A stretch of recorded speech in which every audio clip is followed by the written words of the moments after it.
আরে কোথায় যাচ্ছ? সামনের ওয়েডিং সিজনের জন্য এই সুন্দর মেকআপ লুকটা শিখতে চাও?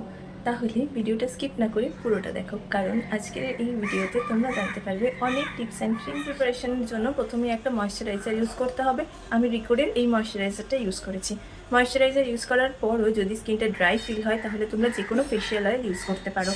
প্রাইমারটা ফুল ফেসে অ্যাপ্লাই না করলেও হবে, যেখানে যেখানে তোমার প্রচণ্ড পরিমাণে অয়েল সিক্রেশন হয় সেই সব জায়গাগুলিতে তুমি অ্যাপ্লাই করতে পারো। যেমন আমার টি জোনে প্রচণ্ড পরিমাণে অয়েলিনেস আছে, তো আমি সেই জায়গাটাতেই অ্যাপ্লাই করব। এরপরে আমি কালার কারেকশন করে নেবো ক্রায়োলনের একটা বেস প্যালেট থেকে। তোমাদের যাদের স্কিনে কোনো রকম ডার্ক স্পট বা পিগমেন্টেশন কোনো কিছুরই সমস্যা নেই, তোমরা এই স্টেপটাকে টোটালি স্কিপ করতে পারো। কিন্তু যাদের আমার মতো ভরে ভরে acne spots, dark circles, pigmentation রয়েছে, তারা কিন্তু এই স্টেপটাকে একদম স্কিপ করো না, নইলে পরে গিয়ে ফাউন্ডেশন অ্যাপ্লাই করার পর ফেসটা পুরো গ্রে হয়ে যায়। কোনোরকম ব্রাশ ইউজ করছি না বা বিউটি ব্লেন্ডারও না, শুধুমাত্র ফিঙ্গার টিপসে কালার কারেক্টারটা নিয়ে জাস্ট আমার যেখানে যেখানে প্রবলেম রয়েছে সেই জায়গাগুলিতে আমি ড্যাব ড্যাব মোশনে ইউজ করছি। খুব বেশি পরিমাণে ব্লেন্ড করবে না, তাতে প্রোডাক্ট উঠে আসার চান্সেস অনেক বেশি থাকে। আমি কিন্তু খুব কমই বিউটি ব্লেন্ডার ইউজ করে থাকি, কারণ আমার ব্রাশ দিয়ে ব্লেন্ড করতে বেশ ভালো লাগে। চলো তোমাদেরকেও শিখিয়ে দিই আজকে কীভাবে ব্রাশ দিয়ে, শুধুমাত্র ব্রাশ দিয়ে ফাউন্ডেশন ব্লেন্ড করার সময় কখনো ব্রাশ দিয়ে ফাউন্ডেশন এরকমভাবে টানবে না, এতে ব্রাশের যে ব্রিসেলস রয়েছে তার একটা স্ট্রোক পড়ে যায়। সবসময় এরকম ড্যাব ড্যাবভাবে ইউজ করবে। দেখো কতটা সুন্দর কভারেজ পাওয়া যায় আর কত সুন্দরভাবে ব্লেন্ড করা যায়। তাদের কাছে লিকুইড ব্লাশ বা ক্রিম ব্লাশ কিছুই নেই, তারা আমার মতো লিপস্টিক দিয়ে ক্রিম ব্লাশ অ্যাপ্লাই করেন। আমি এটাকে ব্রাশ দিয়েই ব্লেন্ড করব। সেম ব্রাশ দিয়ে আমি ইউজ করছি আই ম্যাজিকের ট্রান্সলুসেন্ট পাউডার।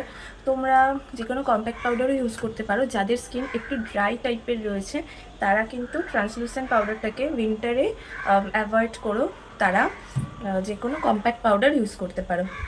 আমার আইব্রো ন্যাচারালি থিক, তাই আমি কোনো রকম আইব্রো প্রমেট ইউজ লাইট কালারের একটা লাইট ব্রাউন কালারের শেড নিয়ে আইশ্যাডো প্যালেট থেকে একটু ফিল ইন করে দিই। একদম পিঙ্ক কালার নিয়ে প্রথমে আমি এরকম অ্যাপ্লাই করব ক্রিজ লাইনে, আর একটু ডার্ক পিঙ্ক কালার নিয়ে পেন্সিল ব্রাশের সাহায্যে এরকম আউটার কর্নারে অ্যাপ্লাই করব। সেম পিঙ্ক কালারটা দিয়ে লোয়ার ল্যাশ লাইনেও অ্যাপ্লাই করব। একটা পিঙ্ক শিমার কালার নেব, নিয়ে জাস্ট ইনার কর্নারে অ্যাপ্লাই করে দেবো। ব্রো বোন হাইলাইট করে নেব। ঝটপট লাইনারটা পরে আসি। স্টিকের জন্য ইউজ করছি এলেকট্রিন কালার পপ। একটু গন্ডগোল হয়ে গেছে, ব্লাশ হাইলাইটার ইউজ করতে ভুলে গেছি। আমার মোস্ট ফেভারিট প্যালেট হলো সুগারের এই প্যালেটটা, যার মধ্যে কন্ট্রোর, ব্লাশ, হাইলাইটার তিনটে জিনিসই তোমরা পেয়ে যাবে। বিগিনার্সদের জন্য ভীষণ ভালো এটা।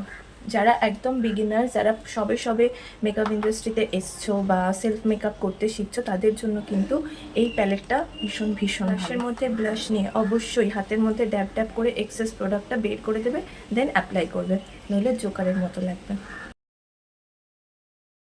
সুগারের এই প্যালেটের হাইলাইটারের বেস্ট পার্ট হলো এটা একদমই চাঙ্কি না। হাইলাইটার রয়েছে যেগুলো ইউজ করার পর মনে হয় যেন গ্লিটারি পার্টিকেলস রয়েছে মুখে, কিন্তু এটা এত বেশি সফট আর সাটেল যে আমার ভীষণ ফেভারিট।